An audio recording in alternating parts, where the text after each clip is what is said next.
Are you ready? I am. Fix your color. Not that you can't. Not that you can see it, but you know where. Oh, I thought there was a cat hair, but it's your. Yeah.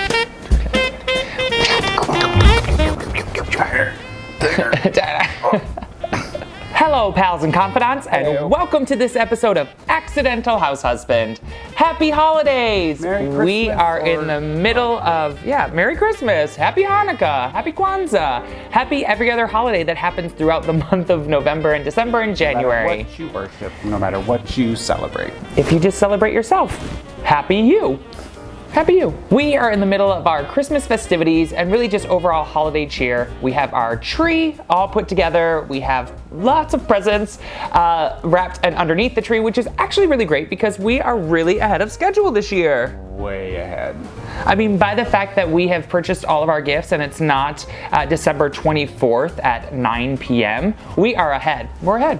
Almost all of them. Almost all of them. No, we're doing very good, and we're really excited to be able to have a little time off during this holiday season and then also be able to see some family. So some of us will have a little bit more time off than others, but we will definitely have a lot of time to spend together with our family and with our animals and friends and people we don't know, strangers. And favorite binging shows. Yes. It's going to be a good time for this one. Yes, you have a lot of shows that you need to catch up on. Yeah. I'll leave you a list. That's my Christmas gift to you, my Netflix list. And maybe you'll finally get the password. Now, it wouldn't be an official video unless we had a story to tell you, and one of our favorite things to do each year is when we put up our Christmas tree. Now, the last couple of years, well, every year that we've been together that we've put up a Christmas tree, we've decided to get a live tree. When we were in Brooklyn, we would usually get it from Home Depot because it was down the street, and we could carry it home. Here in Detroit, we have been going to Eastern Market. They have a fantastic tree lot set up. We got a Fraser fir, as I believe we do pretty much every year. From what I heard on NPR, that's the Cadillac of Christmas trees. And I think that we paid a pretty penny for it. So we have that all set up. We didn't go crazy. We didn't go crazy with what? The cost. No. Well, I mean, you can get a tree somewhere else and it's twice the price. Yeah. But I mean, there's a big difference between, I saw Christmas trees at Kroger the other day and they were definitely taller than me and they were $29.95 or $39.95. Oh. That's cheap. Yeah. Now, I don't know what these trees look like, but whatever. Where you shake them and birds come out. They were actually still planted. They're still planted. Somebody just put a sign roots next on to the the bottom. garden. I think they were actually pulled out of the parking lot. Like, you know, they have trees planted between the It's like that rows. tree's metal and it says handicap only. Decorate it! After we get our Christmas tree, we bring it in, we make sure that we water it, and we start putting our decorations on it. We should share the fun tip that they gave us when we got the tree about the hot water. So when you bring your Christmas tree in, they said that you should heat up the water in your sink as hot as you can get it, and then pour that into the base of the tree. Because it's cold outside, this will really sort of shock it and warm it up. It's also going to allow your tree to sort of settle. So when you get it home, just, you know, set it up for a day. We actually set ours up for a day before we decorate it, which is not usual. We usually are impatient and need to put everything on it immediately, but it was just a scheduling thing. Tommy had to have surgery, so we're just like, we'll just leave it up there and look at it for a day. It smells great. Smells great. But then the time has come where we put all of the ornaments up on the tree. We have quite a variety of ornaments. A lot of them are ornaments that have been passed down throughout our family. We have ornaments that we have purchased in the last couple of years. And then we have just a couple of fun ornaments that we've collected along the way. Ones that come to mind probably are Bring It On, which we got at the Broadway Cares Equity Fights AIDS flea market one year. We also have some of our favorite foods. We have a Chinese food to-go container. We have some popcorn, and we have each one of our animals has their own special ornament that lives somewhere special on the tree. We have Zoe hiding in the middle of the tree with a nice bow around her neck and a nice little fancy outfit. One that she would never put up with in real life. Never. She would never allow that. So this is why we enjoy it for a short amount of time during the holiday season when we can fake it. We have Trixie being her own sly self, sitting up above. And we have Pinter always hanging around, looking large and in charge. Holiday season is upon him. It's like if a cat became a Macy's Thanksgiving Day balloon.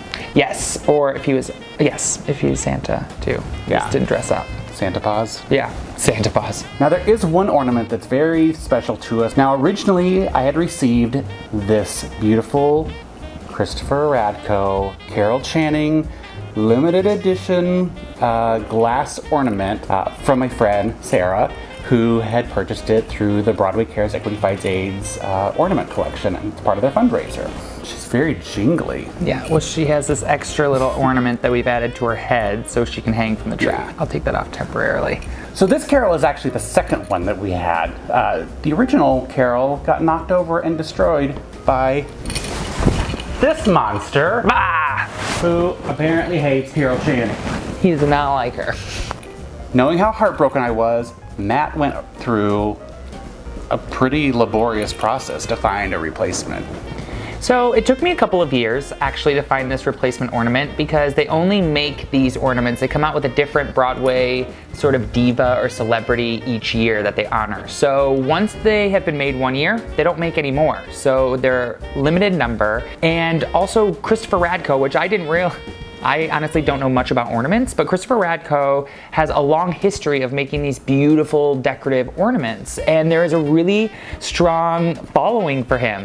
There are a lot of Facebook groups that I am part of now that actually I should probably leave because I don't need to know too much about ornaments, but it was really great and really helpful, and so I essentially had to go through the process of making a profile on Facebook so I could join these Christopher Radko groups because I had to reach out to people to see if I could find one. So I put out my feelers and everybody was just like, no, like either they didn't have one or they had one and they weren't willing to part with it, or they had two and weren't willing to part with either. Why would you give up either? I mean, I guess it makes sense.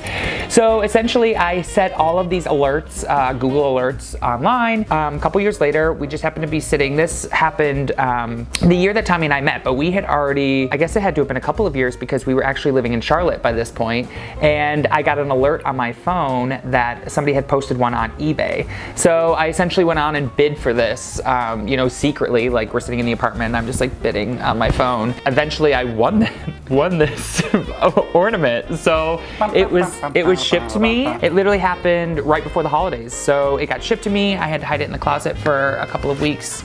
But then we had a replacement. So now she lives in a really secure wooden box year round. And then she finds a place high on top of the Christmas tree. This year she's actually serving as our angel. So because she is an angel. For 2 or 3 years now, hasn't she? Well, I think this is the first year that she's officially at the top of the tree, but I don't know what took us so long to get her up there. I know. It definitely isn't the holiday season until we have Carol Channing hung up on the Christmas tree. So she's definitely sort of the last thing that we add on there, and it really just ends, just sort of a really fun event of decorating the tree. What kind of things are you putting on your tree, or what kind of decorations are you putting around your house? If you're not putting up a tree, if you are putting up a tree, if you're not celebrating Christmas, if you're celebrating Hanukkah, what do you do to celebrate? Are you putting up decorations around your apartment? Are you putting things up in your windows? How many people are hanging lights on their houses? I don't see a whole lot of people when I drive around in the suburbs, but maybe that's just something that they're not doing these days. I think the easiest way to tell us what you're doing is to tag us in photos that you've taken of your decorations on Instagram. We love to see them, so make sure you're tagging us so we can comment back on them. Well, it's a very busy week for everybody, so we don't want to keep you around too long this week, but we hope that you have a very fantastic,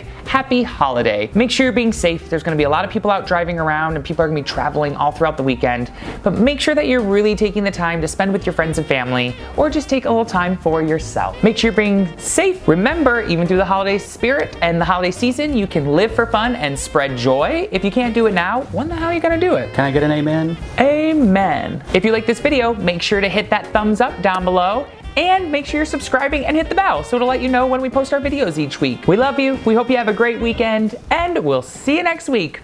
Bye.